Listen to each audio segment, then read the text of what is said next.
Good morning, everyone. My name is Latoya Wills with the news in detail.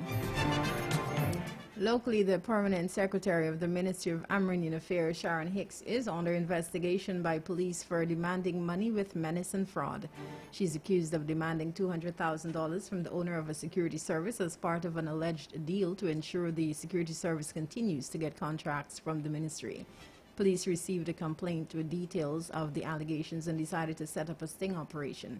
Using marked money, the businessman was allowed to make the $200,000 payment to the permanent secretary. She was arrested with the marked money in her possession and taken to CID headquarters where the allegations were laid before her and she was questioned about the allegations.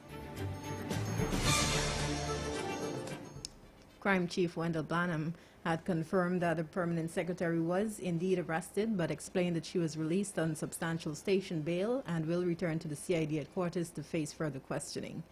Hicks was appointed as permanent secretary at the Ministry of Amerindian Affairs in October last year as the government made several changes to the ministries just after taking office.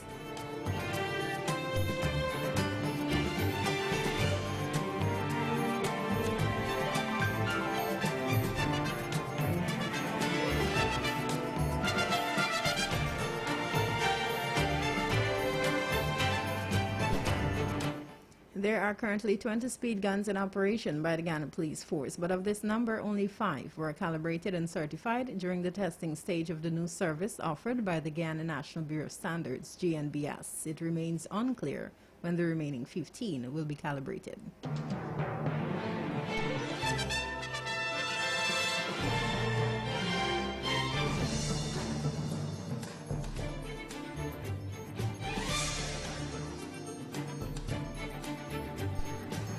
When the United States implements its COVID-19 vaccine requirement for all international arriving passengers from November 1st, it will only recognize vaccines approved by the WHO or the U.S. Food and Drug Administration.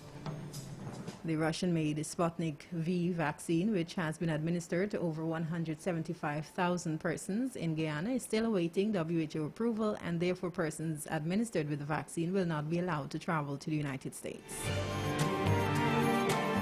Reuters news agency quoted a U.S. Centers for Disease Control official as stating that 6 vaccines that are FDA authorized or approved or listed for emergency use by WHO will meet the criteria for travel to the United States.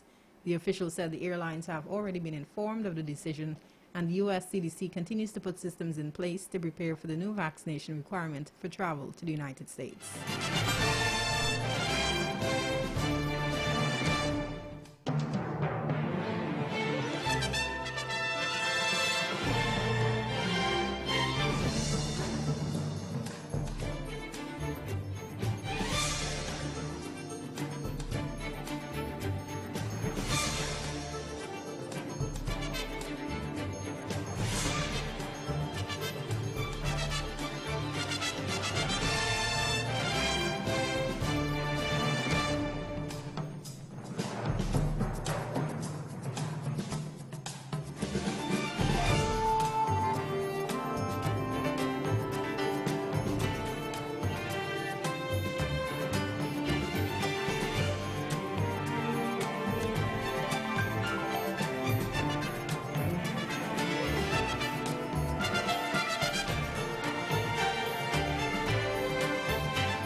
A U.S. appeals court has temporarily reinstated Texas's near total ban on abortions. The Fifth Circuit Court of Appeals agreed to a request from Texas Attorney General Ken Paxton that an injunction imposed against the law be lifted.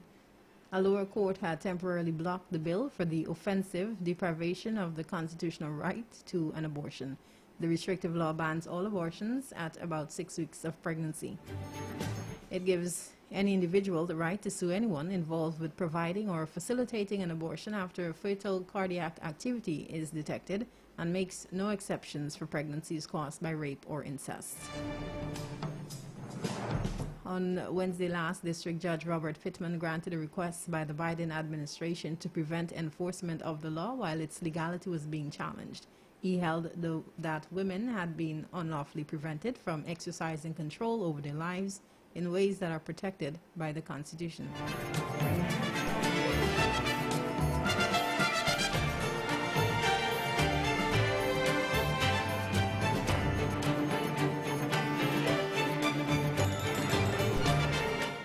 Also, Chinese President Xi Jinping vowed to pursue reunification with Taiwan by peaceful means in a speech in Beijing Saturday.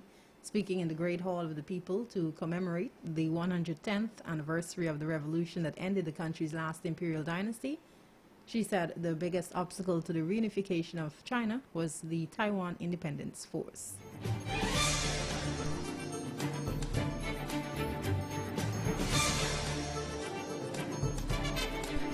That's the news at this time. Special credits to Newsroom, News Source Guyana, CNN and BBC.